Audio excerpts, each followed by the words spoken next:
Je vous explique.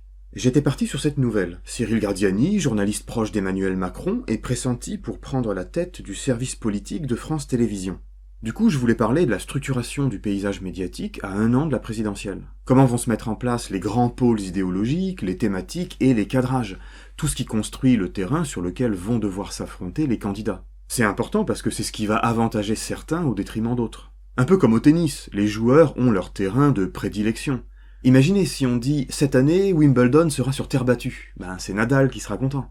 Par exemple, en 2017, la préparation du terrain, c'était ça.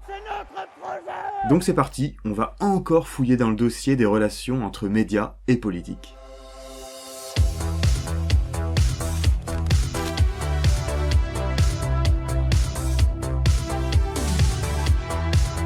Bref, je préparais des extraits sur la complaisance des journalistes politiques pour le pouvoir et la façon dont ils nous survendent Emmanuel Macron. Et c'est là que YouTube me propose de regarder cette vidéo de Sud Radio d'octobre 2019, où l'éditorialiste Elisabeth Lévy revient sur le boycott lancé contre l'incitateur à la haine raciale multirécidiviste Éric Zemmour et les chaînes où il sévit.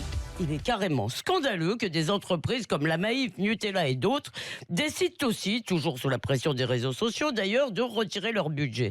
Ce n'est pas au CAC 40 de faire la police de la pensée. Après ces déclarations à la convention de la droite, retransmises fièrement par LCI, des annonceurs avaient en effet décidé de retirer leurs pubs de ces chaînes, les privant de recettes publicitaires. C'est pas au CAC 40 de faire la police de la pensée. Hors contexte, moi je suis complètement d'accord avec ça, et ça fait plaisir d'entendre une réac comme elle lâcher des slogans anticapitalistes. Les milliardaires, la finance, les multinationales n'ont pas à intervenir sur le contenu éditorial d'un média.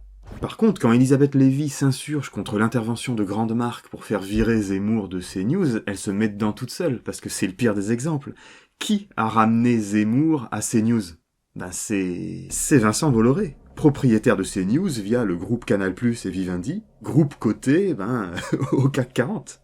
Vous reconnaissez sans doute cette carte du monde diplomatique et d'Acrimed. Elle montre à quel point la propriété des grands médias est concentrée entre les mains de quelques milliardaires ou grandes familles. Alors c'est vraiment cool, par exemple je peux prendre BFM, Groupe Altis, tac, ça mène à Patrick Drahi. Qui d'autre ? Ce n'est pas au CAC 40 de faire la police de la pensée. Ah tiens, Sud Radio, ça appartient au groupe Fiducial, propriété du milliardaire Christian Latouche. En général, on a tendance à donner une lecture très forte de cette carte. On s'imagine que le propriétaire a tout pouvoir sur son entreprise de presse. C'est la théorie du coup de téléphone. Allô, patron ? Ligne combien ? Voilà, c'est effacé. Sans doute un stagiaire. Ça se reproduira pas. C'est moi qui vous remercie. En fait, ça, c'est très rare. Son influence s'exerce plutôt de manière indirecte. Il suffit de placer à des postes clés des personnes de confiance qui ont les mêmes vues. Ces directeurs, rédacteurs en chef, etc. choisiront ensuite des journalistes qui leur conviennent et insuffleront une ligne éditoriale qui se trouvera être alignée sur les positions du boss. Mais notre Bolloré est une figure particulière. Il cumule les deux techniques. Non seulement il place des cadres alignés sur ses positions, mais il recourt aussi abondamment aux coups de téléphone. Et il a la réputation d'être particulièrement brutal. Par exemple, l'idée d'imposer Zemmour à une rédaction qui n'en voulait pas, ça ne vient pas de nulle part. Retour en arrière. En 2015, Bolloré achève de prendre le contrôle de Canal+.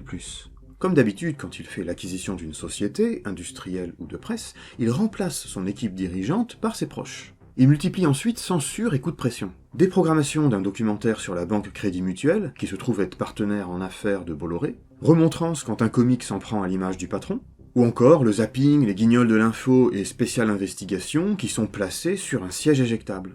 Ce qu'on vit à Canal depuis 2015 en permanence, c'est que la liberté éditoriale est entravée, censurée par un actionnaire qui mélange ses intérêts de businessman en Afrique ou ailleurs avec la liberté des journalistes. En plus de mettre la pression en interne, Bolloré et son groupe ont porté plainte contre de très nombreux médias qui avaient enquêté sur les méthodes et les affaires du groupe Bolloré en Afrique. En particulier, il fait procès sur procès pour essayer de censurer le documentaire Vincent Bolloré, un ami qui vous veut du bien, prix Albert Londres 2017. La fortune de son groupe venant pour plus des 3/4 de ses activités africaines, il n'aime pas trop qu'on dise qu'il y mène une politique d'ordre néocolonial pour mettre au pouvoir ses alliés. D'ailleurs ça, on va le couper peut-être. Des procédures bâillons que la justice reconnaît comme abusives, mais qui ne coûtent pas grand-chose au groupe Bolloré, qui peut poursuivre ses atteintes à la liberté de la presse. Il contrôle aussi Havas, qui est la première agence de publicité française et qui est premier sur l'achat d'espaces publicitaires, ce qui permet de faire pression sur les journaux. Le journal Le Monde en sait quelque chose. Ses revenus publicitaires, il y a quelques années, avaient été réduits après un article qui avait déplu. Il est carrément scandaleux que des entreprises comme la Maïf, Nutella et d'autres décident aussi, toujours sous la pression des réseaux sociaux d'ailleurs, de retirer leur budget. Même politique à iTélé, qui fait aussi partie du groupe Canal+. C'est une autre grève qui marque la reprise en main du groupe Canal+ par l'industriel Vincent Bolloré via Vivendi. Après avoir censuré des émissions sur Canal, Vincent Bolloré veut imprimer sa marque sur la chaîne Tout Info iTélé. Mais la grève est écrasée. En 2016, après 31 jours de grève, un tiers de la rédaction quitte la chaîne. Depuis, iTélé, devenu CNews, s'est transformé en arène pour des polémistes de droite réactionnaire. Une Fox News à la française. Le pôle journalisme-reportage d'iTélé, devenu CNews, est réduit à peau de chagrin, au profit de talk-shows et de pseudo-débats où on se lâche, où on joue la provoque. Mais c'est vous qui êtes folle, là. Je voudrais 75% de noirs, d'arabes, j'en passe et les meilleurs. Produisant à l'appel clash et dérapage, qui sont en fait des éléments d'une stratégie de marketing, pour alimenter les réseaux sociaux, pour susciter soutien ou indignation. L'essentiel est de faire le buzz. D'où Zemmour, parce que c'est quand même le boss final du bad buzz. Ce qu'il faut comprendre, c'est que ces débats ne coûtent pas cher. Ça ne demande aucun travail, aucun contact avec la réalité. On peut tout faire au doigt mouillé. Effectivement, on va pas aller sur le terrain des chiffres, vous les connaissez mieux que moi. On ne peut pas dire quand on va... Oui, mais super, en fait, ça change quoi sur le fond du débat? Bref, le journalisme n'intéresse pas Bolloré. Pour lui, un média, ça doit être au service de son business ou de ses préférences idéologiques. Et il fait comprendre aux équipes que c'est celui qui paye qui décide.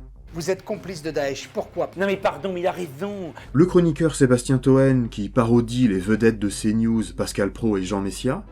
You're fired. Le présentateur sportif Stéphane Guy, qui l'avait soutenu. You're fired. Vous avez entendu parler et directement de Vincent Bolloré. La présomption d'innocence, ça n'existe pas pour vous? Jean-Pierre Elkabbach, qui défend son maître face aux critiques d'Éric Piolle. Très bien, sucre. Alors vous me direz, mais CNews a une petite audience, où il suffit de pas regarder. Certes, les audiences de ces talk-shows restent bien moindres que celles d'un 20h, mais ces émissions contribuent quand même à mettre à l'agenda médiatique des thèmes ultra-droitiers, toutes ces récurrentes paniques morales, mais aussi par exemple la détestation des fonctionnaires, sauf les policiers. Il faut voir que les autres médias vont réagir à ces polémiques. Même nous, aux médias, on se sent obligé d'en parler, même si c'est pour montrer qu'elles font shit. Et puis honnêtement, ça joue quand même sur ce dont on parle, à la machine à café, à l'apéro, on voit passer ça sur les réseaux sociaux, ou sur les couvertures des magazines de droite, là, dans la salle d'attente du dentiste. Qu'on le veuille ou non, ce genre de chaîne contribue à structurer le débat public. Bon là, je vous ai dit tout ça sur CNews, qui certes est en croissance, mais reste petite par rapport aux autres chaînes. Mais imaginez ce que ce serait si Bolloré mettait la main sur une chaîne d'infos beaucoup plus grosse. Jusqu'où ira Vincent Bolloré après s'être offert Canal+ et sa filiale CNews? L'homme d'affaires français va-t-il mettre la main sur Europe 1, RTL et M6? Si son plan est de faire d'Europe 1 l'équivalent radio de CNews, il bâtirait alors un pôle médiatique capable de normaliser encore plus les discours d'extrême droite, les discours hostiles aux fonctionnaires, à la protection sociale, etc. Est-ce qu'il faut y voir une simple opportunité de business? Il y a de la demande pour la surenchère, faisons de la surenchère. Est-ce qu'il faut y voir une volonté de peser sur la campagne présidentielle, en poussant des thèmes conservateurs, voire en soutenant un candidat très droitier?